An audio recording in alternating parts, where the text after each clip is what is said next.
Guntur money hotel సెంటర్లోని lucky వైన్స్ను తొలగించాలంటూ ఇక్కడ స్థానికులు మహిళలు పెద్ద ఎత్తున 2 రోజుల నుంచి ఆందోళన చేస్తున్నారు. కానీ అధికారులు పట్టించుకోవట్లేదు. ఇప్పటికే గతంలో ప్రజాప్రతినిధులు కలిశారు.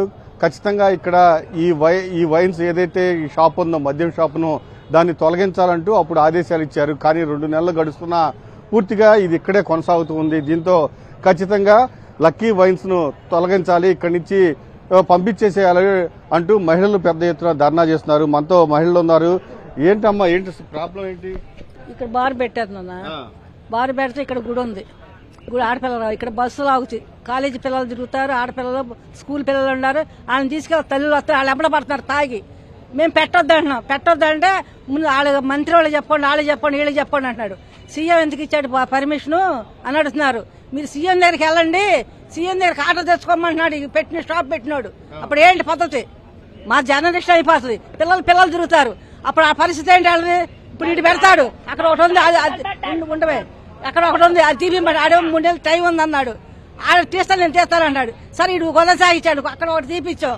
మళ్ళీ అక్కడ ఆడ వచ్చి నేను పెడతానంటాడు, మళ్ళీ ఇంకోటి పెడతాడు. ఈ బారుకు కొట్లు పెడతారు. ఆడ మనిషి బయటకు వస్తారు. కొందా గుడికి వెళ్తా, కొందా చర్చికి వెళ్తా, కొందా మసీదుకి వెళ్తారా, స్కూల్కి వెళ్తారా, ఎక్కడికి వెళ్తారు? హాస్పిటల్ కూడా ఉంది ఇక్కడ. ఎట్ట వెళ్తారు?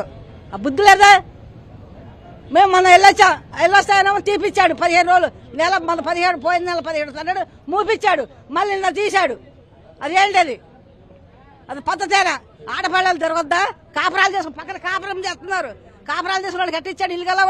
ఇల్లుగలవాడు ఏమంటున్నాడు అంటే, నాకు బాధలు ఉన్నాయి, నాకు అప్పులు ఉన్నాయి, నేను ఆ ఇల్లు నేర్చుకున్నాను, మీరు ఎవరు అంటున్నాడు ఇందాక చెప్పి వెళ్తున్నాడు అబ్బాయి.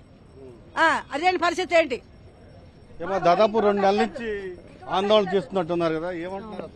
వాళ్ళు ఏమంటున్నారంటే మేము తీయం, వాళ్ళు తీస్తేనే మేము తీస్తాం, లేకపోతే తీయం అని చెప్పని అంటున్నారు. మాకు బయటికి రావడానికి భయం వేస్తుంది, పిల్లలకు పంపించడానికి భయం వేస్తుంది. ఆ పిల్లలు కాకుండా మమ్మల్ని కూడా పట్టుకుంటుంటే మేము ఎక్కడ పరిగెత్తే, మేము ఎక్కడ చేసేది? మేము ఇళ్లల్లో ఉండొద్దా, వెళ్ళొద్దా, చేయొద్దా? బయటికి రావాలన్నా భయపడేట్టుగా ఉండాలంటే ఎట్లా? అక్కడ డేట్ వేరే కూర్చొని తాగి తన్నలాలు ఆడుతూ ఎట్లా పడితే అట్లా పడుకుంటూ కూర్చుంటా అంటే మాకు రావాలని మాకు ఇబ్బందిగా ఉంటదిగా. అది మనకు తెలియట్లేదా వాళ్ళకి? మరి ఇచ్చిన వాళ్ళకి షాప్ మరి ఎట్లా తెలుస్తుంది వాళ్ళకి? తాగిన వాళ్ళకి వాళ్ళు ఇదే వదట్లేదా? వాళ్ళ ఇంట్లో పిల్లలు లేరా, వీళ్ళు లేరా, ఆడపిల్లలు లేరా? అదే ఏమంటున్నారమ్మా? ఏమంటామండి, మాకైతే ఇక్కడ ఉండటానికి వీలు లేదు. ఇది 3వసారి మేము ఇక్కడికి మళ్లీ రావటం. ఎంపీ గారి దగ్గరికి వెళ్ళాం. ఆయన ఏమో తీపిస్తాము, మీకేం భయం లేదు, ఇక్కడ సీసీ కెమెరాలు పెడతామని అన్నాడు. ఏమీ లేదు. ఇవాళ వెళ్ళొస్తేనేమో మరి మీకు డబ్బులు ఇచ్చారుగా అంటున్నారంట. మాకెవరు ఇచ్చారు డబ్బులు? బార్ దగ్గర వాళ్ళు మేము డబ్బులు తీసుకున్నామా? మేము డబ్బులు తీసుకుని మళ్ళీ మేమే ఇక్కడ కూర్చొని ధర్నాలు చేస్తామా? ఇక్కడ అన్ని ఫ్యామిలీసే ఉన్నాయండి. ఈ షాపుకి అద్దెకి ఇచ్చిన ఆయన ఏమంటున్నాడంటే 45 సంవత్సరాల నుంచి నేను ఏడే పుట్టి ఏడే పెరిగాను అన్నాడు. మేము కూడా ఇక్కడే పుట్టాము, ఇక్కడే పెరిగాము. మరి మేము ఏడకెళ్ళాలి? ఇది అన్యాయం. అన్యాయం కాబట్టి ఆడవాళ్ళని రోడ్డు మీదకి వచ్చి ఇది పెట్టొద్దంటున్నావు. నువ్వు ఇంకేదైనా బతుకు తిరిగి పెట్టుకో, ఇది మాత్రం బారొద్దు. మేము రోడ్ల మీదకి రావాలి. ఆడపిల్లలు ఈ వైన్స్ షాప్ పెడుతున్నారు. మందు షాపులు ఎందుకు పెట్టుకునేది? పద్ధతి గల్లై పెట్టుకోండి ఏదైనా గానీ. వైన్ షాపులు పెట్టొద్దు. వీళ్ళని పెడితే ఇప్పుడు దాదాపు 4-5 రెడీగా ఉన్నాయి. ఇప్పుడు మేము సందులో ఉంటున్నాం, పక్క సందులో. మా ఇంటి ఎదురుగానే పక్కన గేటు ఎదురుగా షాప్ పెట్టడానికి పక్కన వాళ్ళు రెడీగా ఉన్నారు. మేము ఎక్కడికి వెళ్ళాలి? మేము ఎట్ట వెళ్ళాలి? మేము ఇల్లు ఖాళీ చేసేసుకొని వెళ్ళిపోవాలా?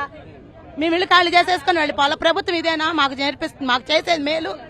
మేము ఓట్లేసి గెలిపించుకున్న ప్రభుత్వం ఇదేనా మాకు చేసేది? ఇల్లు వదిలిపెట్టేసి వీళ్ళందరికీ మేము బార్లు షాపులు అద్దెలకు ఇచ్చుకోవడానికి ఉండాలా? షాప్ ఇచ్చుకున్నాడు, తనకి ఒక ఇల్లుంది. ఇది కాకుండా ఇంకా అక్కడ పెట్టుకోమనండి. పార్ట్నర్షిప్ లో ఉన్నారు, వాళ్ళు ఇళ్ళ కాడ పెట్టుకోమనండి. మా రోడ్లో ఉండటానికి వీలు లేదు. ఇక్కడ మాకు చాలా ఇబ్బందిగా ఉంది. మేము ఉదయం లెగిస్తే పనులు కట్టి ఇటు వెళ్ళాలి, పిల్లల్ని వదిలిపెట్టుకొచ్చుకోవాలి. ఎప్పుడు ఇదే సమస్య. ఇది 3వసారి 4వసారి. ఇది మాత్రం తీసేసేయాలండి. ఈ వైన్ షాప్ ఇక్కడి నుంచి తీసేసేయాలి. 3 చోట్లకి వెళ్ళొచ్చారు. 2 చోట్లకి వెళ్తేనేమో ఒక చోట ఏమో తంతామన్నారంట. తంతం అనేసరికి భయపడ్డారు. మేము అలాంటి వాటికి తెగించట్లా. మాకు వద్దంటున్నాం. వద్దు, ఇక్కడ వద్దు. మంచిగానే అడుగుతున్నాం. నీకు కష్టాలు వచ్చి అప్పులు పాలయ్యావు. నువ్వు అప్పులు పాలైతే జనాలందరూ భరిస్తారా నిన్ను? మాకు అప్పులున్నాయి, మా అప్పులు నువ్వు భరాయించు. న్యాయంగా మాట్లాడు, మంచిగా మాట్లాడాలి. ఆడవాళ్ళ మీదకి తగాదలకు వస్తారా? ఆడవాళ్ళ మీదకి ఎగబడతారా? ఇదేనా మీ సంస్కారం? బార్లకు ఇచ్చుకొని కూర్చొని కూర్చుంటే మేమంట తాగద్దని మేము పక్కకి పంపించాలా? నువ్వు అమ్ముకుంటా ఉంటే ఇక్కడ తాగనీయకుండా మేము చూసుకోవాలా? మాకు ఇది ఏమైనా పనా? వాళ్ళు అనే మాట అది, మేము అమ్ముకుంటాము మీరు చూసుకోండి, తాగకుండా ఇక్కడ ఉండకుండా మీరు చూసుకోండి అంటున్నారు. నువ్వు వ్యాపారం చేసుకుంటే నీ వ్యాపారం ముందు మేము ఉంచోని ఆడవాళ్ళందరం ఇక్కడ తాగద్దయ్యా, మా ఇళ్ళ ముందుకు రావద్దయ్యా అని మేము అనాలా? మాకేదైనా కానీ న్యాయం చేయండి సార్. మేము పద్దాకలు రోడ్లు ఎక్కలేం, ఆడవాళ్ళం ఇళ్లలో ఉండేవాళ్ళం, పనులు చేసుకునే వాళ్ళం. మాకు ఇవన్నీ వద్దు. వైన్స్ షాప్ ఇక్కడ ఉండటానికి వీలు లేదు.